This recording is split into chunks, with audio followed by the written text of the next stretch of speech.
الواحد بعد التمرين ويجري على البحر او يجري على في اي مكان حتى لو في المناطق عشوائيه، المدرب ما فيش مقياس ليه باي حته بيتمرن.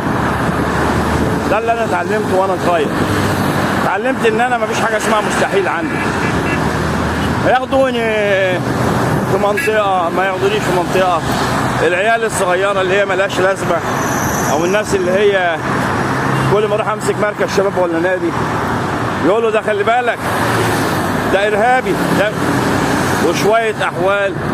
وللاسف مجالس الاداره بتسمع ويقول له ده اخواني. اخواني ايه يا ابن الكلب؟ اما انا راجل بشرب شيشه وعايش حياتي الطبيعيه وسافرت اكتر من 30 40 مره. انت بقى ناس فاسده وسلاحها الفشل وبتحاول سلاحها الكلام والرغي، عاملين زي النسوان. فالناس اللي هي المظبوطه، الناس المحترمه اللي هي قاعده في حالها بيدرب وباين اللعيبه بتظهر، هم مش عايزين يمسكوني ولا مركز شباب ولا نادي ولا اي حاجه.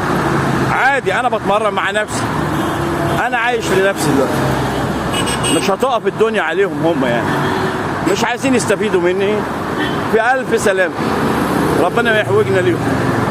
انا مدرب ولاعب والحمد لله رب العالمين. حتى زمان برضو كان في تعريس، يعني الواحد ما كانش بياخد فرصته برضو للاسف يعني في اللفظ اللي انا قلته. ودلوقتي ما زالت الشغلانه هي فما بيهمنيش يعني ولا يشغلني. اهم حاجه انا اكون مقتنع بنفسي. لو انت مقتنع بنفسك ده شيء جميل جدا على فكره. لكن انت لو مش مقتنع بنفسك هتفضل تسوق صوره الناس وتحاول ان انت تبخس اشياء الناس. وانا بقول حسبي الله ونعم الوكيل في كل اللي بيحاربني ومش عايزني ان انا ابقى موجود ولا في منطقه ولا في اتحاد، ولكن ما يشغلنيش الكلام ده.